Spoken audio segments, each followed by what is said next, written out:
After a very long flight from San Francisco to San Jose, Costa Rica, we finally arrived at our hotel. These are just a few shots to show you just how beautiful this hotel is, and it really is quite elegant.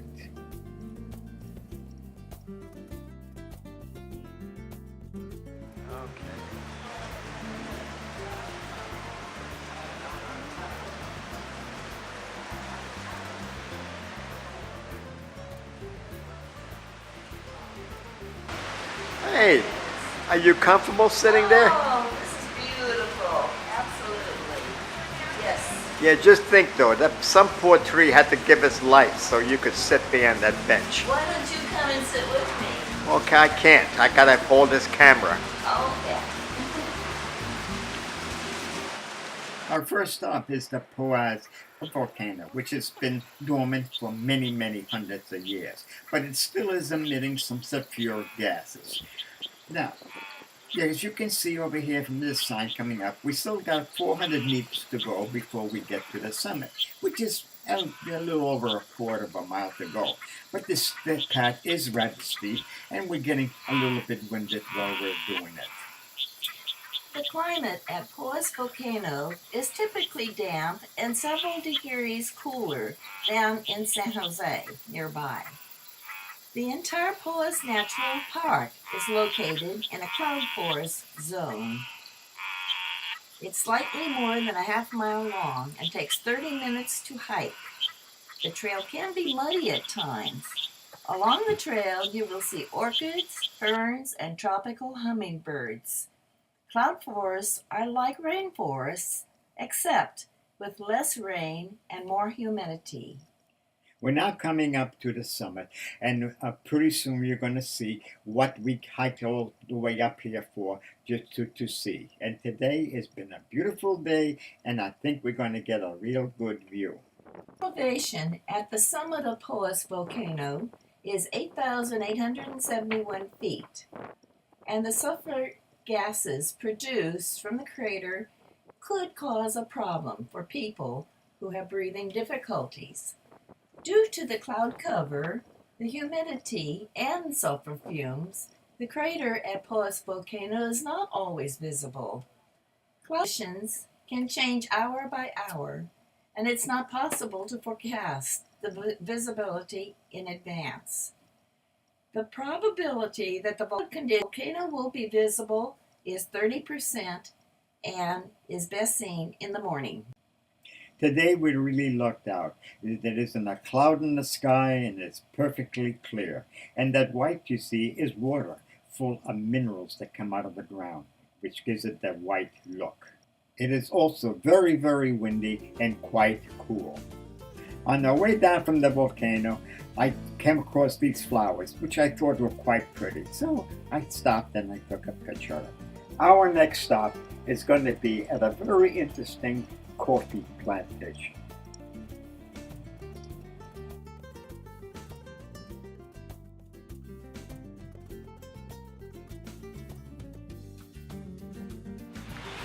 The beans and the berries. You get the berries and the beans. And then where are they on the tree? Well, you have to look for them way deep inside. We're going to get lost.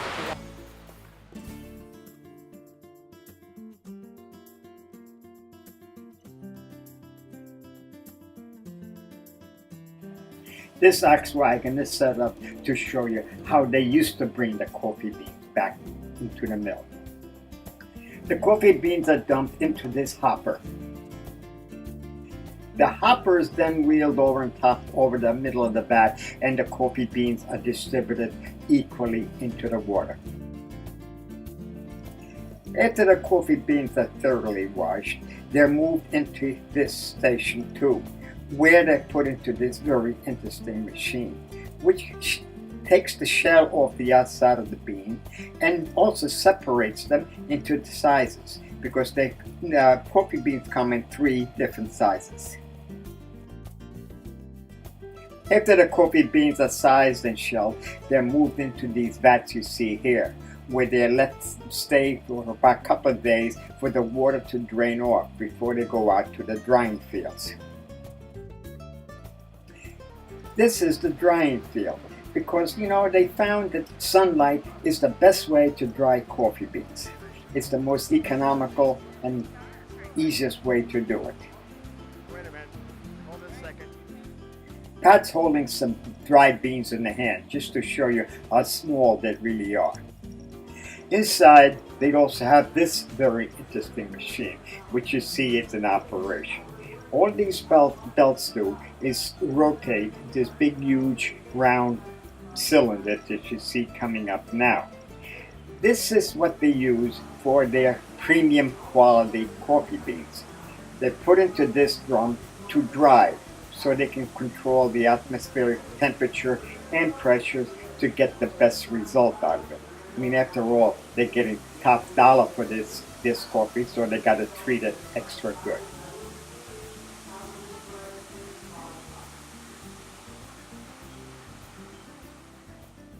In this room, they have several coffee roasters set up just to show you what machine they do use to roast coffee. Over here, they're displaying the coffee done in 3 different roasts: light, medium, and dark. Let's take a minute to look at the structure of the coffee fruit. The outer layer is called the parchment, and next to that is the pulp. Next to that is called the silver cap, and then the slime, which protects the bean. The bean itself is made into 2 halves. That is what we're looking for, the bean. This is the Arnold volcano. It was dormant for centuries, and then in 1968 it came alive, and it stayed alive until just recently. And now it is showing signs of going back to dormancy again. And we'll see how long that lasts. This rainforest preserve provides us with enough food to survive. At the entrance, we find 2 mythological characters that show us the early Indians. The female is holding an iguana. The male is holding a baby. This mystery beetle was found crawling on my jacket. These 2 plants show us 2 versions of ginger. The Heliconia rostrata is one version of the hanging lobster claw. Our guide is showing a close-up of this lobster claw, otherwise known as the crab flower. The puente is an animal that you should not be running away from nor scare. I'm now walking down this beautiful pathway and getting deeper and deeper into the rainforest. You're going to see what I mean as soon as I start turning around over here. We're now out of the landscaping part, and you're starting to see a little bit better what the natural habitat looks like here. You'll see even more so when we get into the rainforest much deeper. Now we're getting deeper into the rainforest, and the trail is also not as good as it's been. This is kind of broken up, and there's holes all over. And I'm walking here looking at the screen of my camera and not where I'm walking. And it can be a little bit of a problem.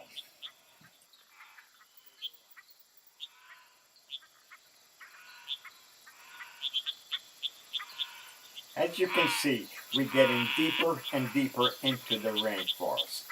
And this path that I'm walking on, I hope that you can see, it's not the very best in the world. It is pretty broken up, and it's got potholes all over it. And Pat is my eyes, because, I'm looking at this through the camera, and I'm not seeing everything like I should be seeing.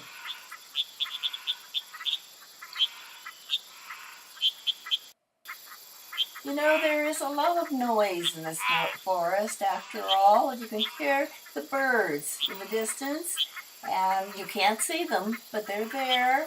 And the cicada and all the different sounds of the forest animals.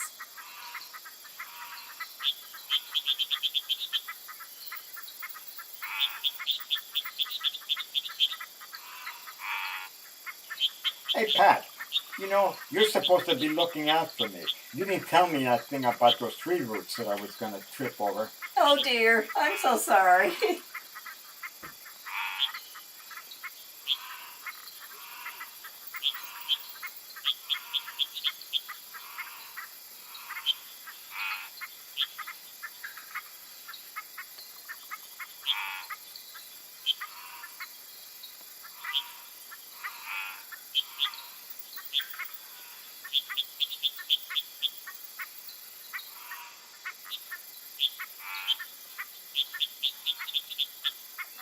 No, the other direction, behind you. This is it. Up there in the moss down here, or I think that's a little plant. They look like baby fern, actually. Yeah, you know, this is the, what do they call it? The horn, the leghorn fern. There's a fern that,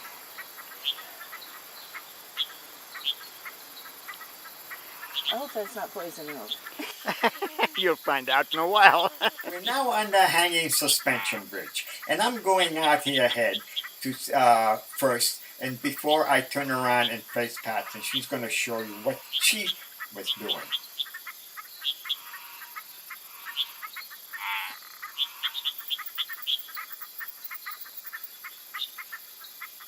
Okay, Pat, once you start coming over. Well, coming up right behind you is a devilish little nymph who decides to bounce on the bridge and give you a hard time. I wish you would stop giving me a hard time. You know, it's bad enough trying to stand and let alone trying to photograph you at the same time. Oh, how many times do I get a chance to tease you? This is fun. More fun than scary. Yeah, I guess there's always got to be a clown in the group. We're now off the bridge and we're back in the landscape area going back to the visitor center. Yeah, that was a nice experience going through the rainforest. Our next stop is the Jungle Crocodile Safari, where we're going to get on a boat and sail up and down the river to look at all the birds and animals, monkeys and crocodiles. And by the way, Pat, you see that sign that says no swimming? Believe it. What do you mean? I can't practice my speed swimming? Well, I don't think so. Think about it, okay? Oh! Being we had some time before getting on a boat, Pat decided to visit the gift shop and look around and see what she could find. And she found a lot of interesting things and, well, she was happy. Well, that's the boat that we're getting on. Then we're going to go for this little cruise, about an hour, hour and a half. And there's the people all getting comfortable and in place and starting to find a nice seat for themselves. This beautiful white bird is a heron who was wading around in the water here. And this guy, you'll never know how lucky he is, because right close by to him on the shore there was a caiman. Now a caiman is a smaller version of a crocodile, and he was starting to slip into the water very slowly, going after him. But the people on the boat saw this, and they started to yell and scream, and the heron got frightened and flew away. And there he goes, safe and sound, looking for another place to land. And you know, he finds one now right up here, high and dry, and manages to live another day.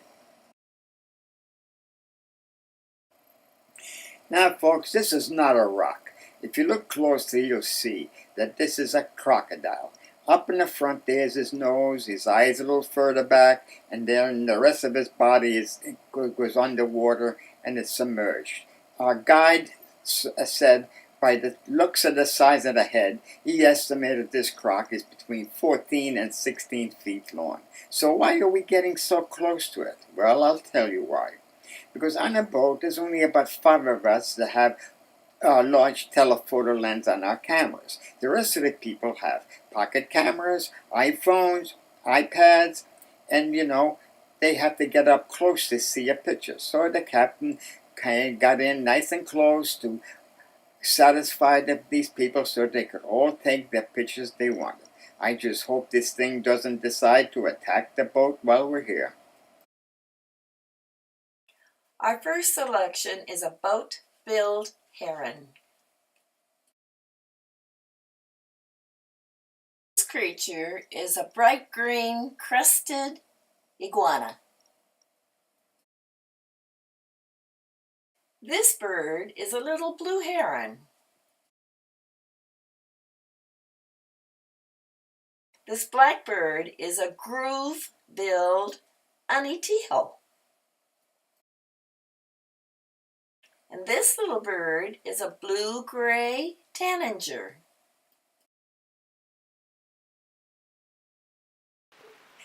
This is the monkey tree, and if you listen very closely, you'll be able to hear the monkeys. There's really quite a few monkeys up here, but they're very hard to see because they hide in the foliage. These are what is known as the howler monkey. Now he's starting to look more like a monkey up there. You can see his tail and his paw hanging there. And in the next shot, he extends out, so he really looks like a monkey. So we're not kidding you. This is just like the boat that we're on. Now you know why I was worried when we were next to that big crocodile? This highly colored heron is a tricolored heron. These Amazon kingfishers are all over the place. This one looks like he's cold and shivering. The bare-throated tiger heron is looking for food. The roseate spoonbill is one of the most beautiful birds along the river. The turkey vulture is looking for an edible bite. This little blue heron spreads his wings to dry his feathers. This guy is known as the snake bird, only because when he swims, he looks like a snake. This guy is a full-size regular iguana, unlike the small green one that you saw earlier. This highly colored bird is a turquoise mutmut. This great blue heron is sleeping on his perch. This great blue heron is after something in the water. Very small bats are very difficult to spot. They like to line up as if they were a snake asleep in the tree. That is their way of hiding from predators. Even though he looks like a heron, this is a great egret, the king of the river. On our way to our next stop, which is the Leatherback Turtle National Park, we stopped off at this topiary park, which Pat and I found very, very interesting. Before entering the park, Pat noticed this church with the open door. So she said, let's go and investigate and see what it looks like. The interior of this church is really quite striking. And when we were there, we noticed that there was something going on, some kind of a ceremony. So we decided to investigate a little closer to see just what it was.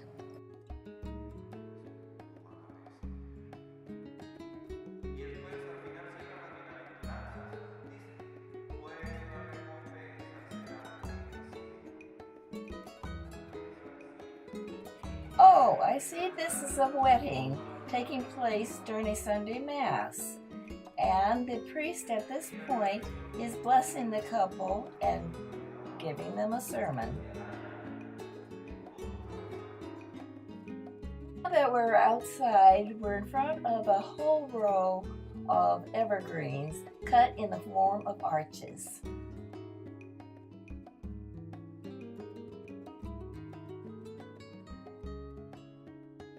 Our first topiary is a big fat bird. And here we see a series of scallops surrounding a rose garden. And here is an owl keeping his eye on us. Watch out! Next are some unidentified objects. This great creature has 2 horns. And these evergreens have faces carved into them, which is really quite interesting and quite unique.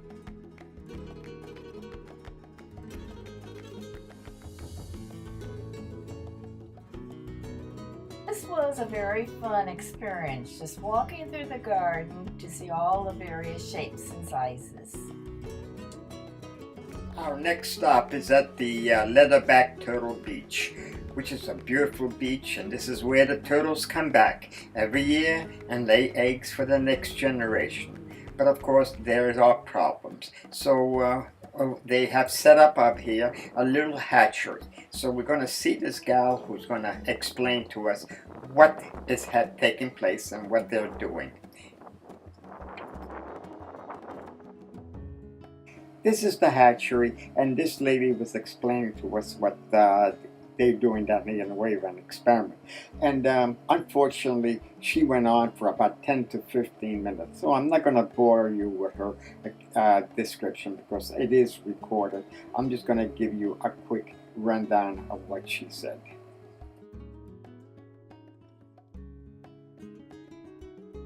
The leatherback turtle is a very endangered species. So this lady here is down here as part of a group of volunteers who are here to see, conducting a very interesting experiment to see if they can maybe help the turtle and bring back the species somewhat.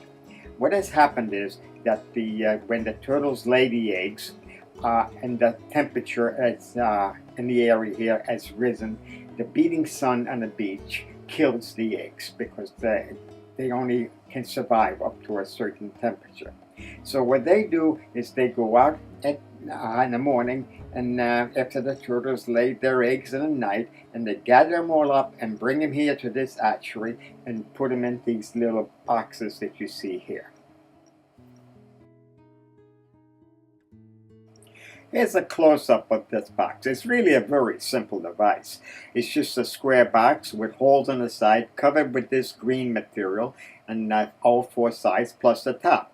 By keeping the sun off the eggs, the sand where the eggs are buried, the temperature remains pretty constant and almost all of the eggs survive. Well, it's really quite an interesting experiment. I'm glad somebody figured it out, so they got something that works. After the eggs hatch, they get their little babies and they bring them down to the edge of the water and release them. Because you see, these little baby turtles have other predators, the birds. They're up in the trees here waiting for them to be born and go running across the sand. And then they swoop down and kill the turtles and eat them. Actually, about maybe half of them might make it to the water and survive. In this way, what they're doing here is all the ones they bring down to the water will survive. And right here in this hatchery, they figure they got close to 2,000 turtles. So maybe they can get 2,000 turtles to enter the water and survive. The thing is, they don't know about this because, you know, the turtles don't come back the next year. They come back when they're fully grown and ready to lay eggs again, which is about 15 years down the road. This program has been in effect for about 5 years already. So then they'll know in about another 10 years if this program has worked. They'll know by the amount of turtles that return to the beach here to lay eggs. If it increases dramatically, they have succeeded. If not, well, we'll try a different experiment. So I hope this works for them because I think it's a very interesting experiment. We're now at our next to last stop. This is the Marriott Resort in Costa Rica on the Pacific Ocean. And boy, is it a resort. And we're going to spend 2 full complete days here, which is absolutely wonderful. And we're really looking forward to what we're going to do. This place has got an immense pool. It's got bridges that cross from one side to the other side. It's got chaise lounges all over the place, under palm trees if you want, or even out in the sun by the pool. Just select your place where you like to be and sit down and go to the bar, get a drink, and enjoy it.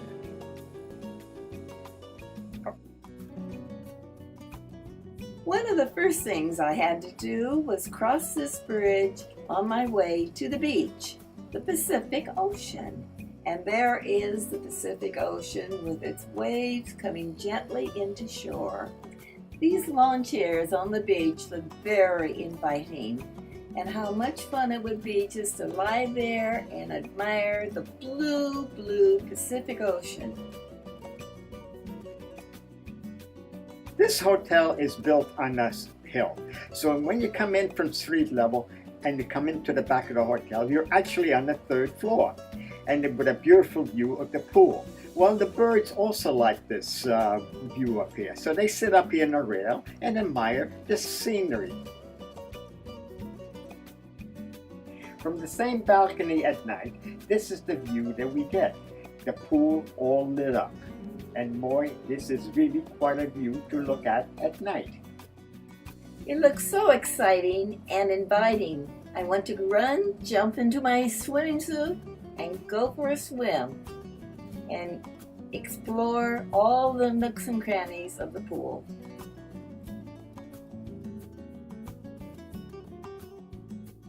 Isn't it nice just sitting here under the stars, listening to some nice background music? With a drink in my hand and just enjoying the music. Yes, this is beautiful. What else could we possibly ask for? And all the happy background sounds that we hear.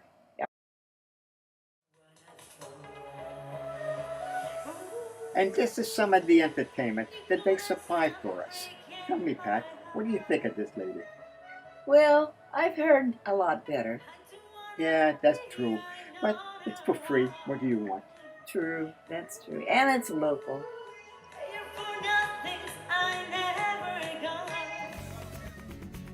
We're now down at poolside and taking a nice panoramic shot of this beautiful pool.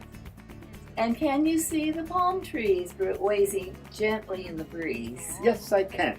And as I said, Pat, I'm moving around here, so watch me. Of course, I don't want to step into the pool.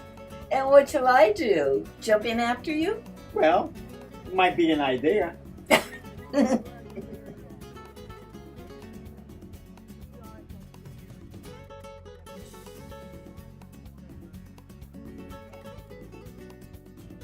Now we're taking a daytime scan of what we took last night in the same area. And this is a lovely hotel that you see here. You see all the umbrellas are swaying in the breeze here.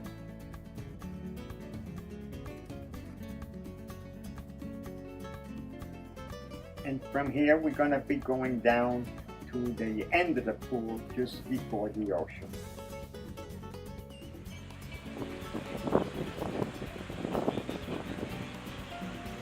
And now we'll listen to the wind and to the bird calls.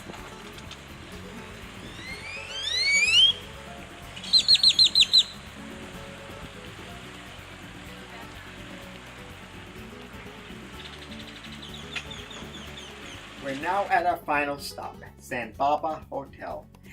which is a very beautiful hotel, and on the roof they got a lounging area with a bar to where you could sit and enjoy the surrounding areas.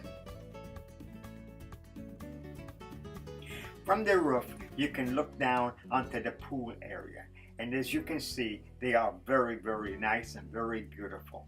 And there's a lot of other scenery that you're going to see in a little while.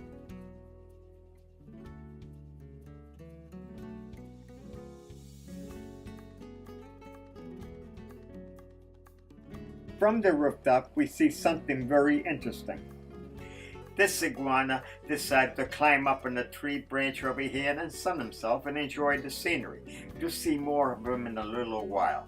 We also had a very beautiful sunset this evening, and there's another bird there just enjoying the sights.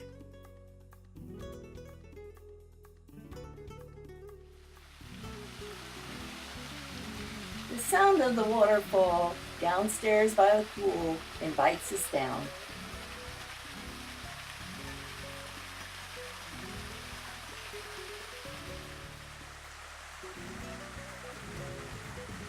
Well, Pat just decided to climb up these steps to the middle of the pool and see the sights from up there. Hi, Pat. How's it look up there? Oh, hi Joe, looks great. Come on up. This bartender likes to make fancy drinks. And since it's early morning, I ordered a frozen virgin orange juice. And see the masterpiece he gave me. This is delightful. On our way to our bedroom, we looked out of the second floor balcony window, and this is what we saw.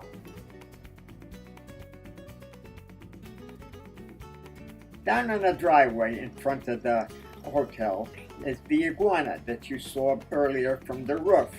And he's there, right there. So, hey, Pat, why don't you get up a little closer to him? Oh, I don't think so. Nope. Why?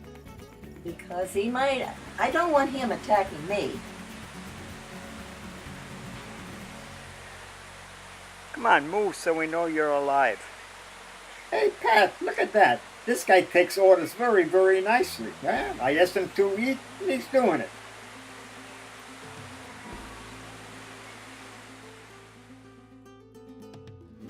On our way down to the beach is this family of capuchin monkeys.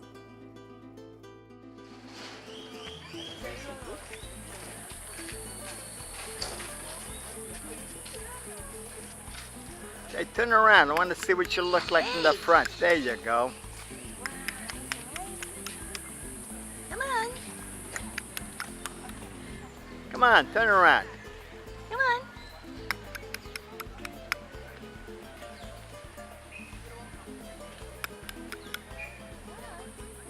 Hey, hello.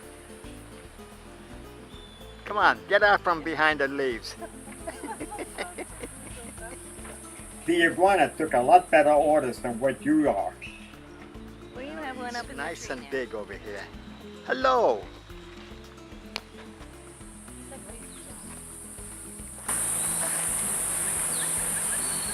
Three of them now.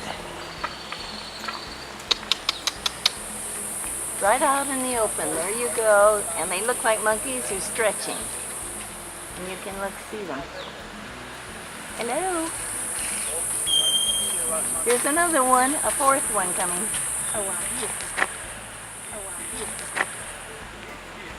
Number 4.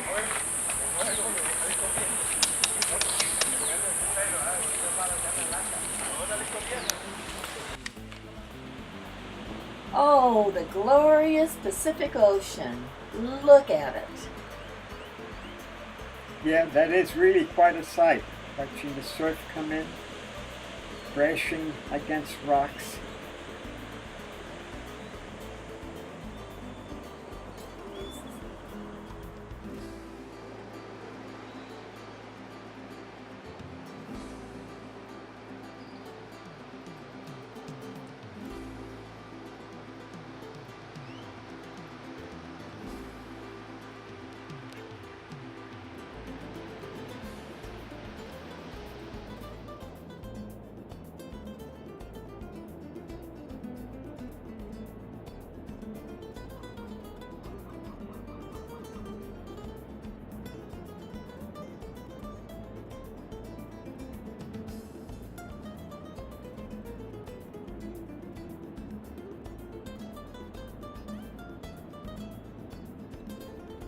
Hey, Pat, just look at that splash of water against that rock. Yeah, the waves are really coming in hard and furious. This is the place to be. Yeah, it sure enough is.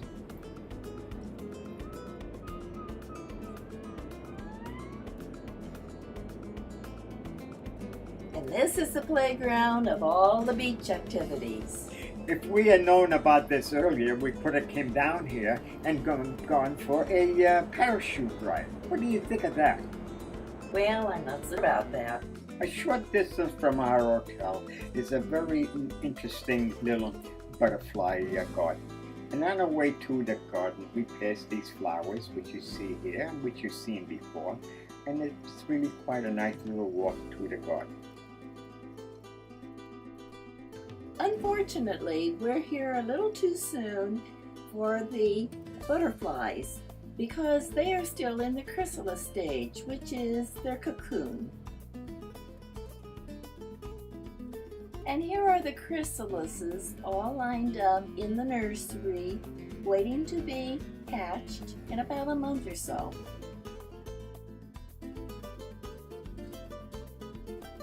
But there's still a few of them flying around. And I came across this one over here, which I thought was really quite attractive. So I took a nice close-up of him to show exactly what he looks like. And here's the Black Beauty. Well, sweetheart, you know, the party is almost over. It went so quickly these last 8 days down at Costa Rica.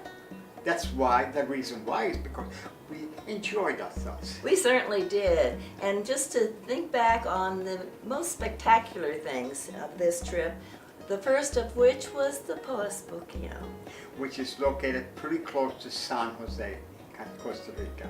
Yeah. That was our first stop. And you know, the bus dropped us off at the visitor center, which is at 7,000 feet. And we hiked up to the crater, which is only a half a mile walk, but you climbed 2,000 feet within that half a mile. That's pretty high. And at 9,000 feet, we were huffing.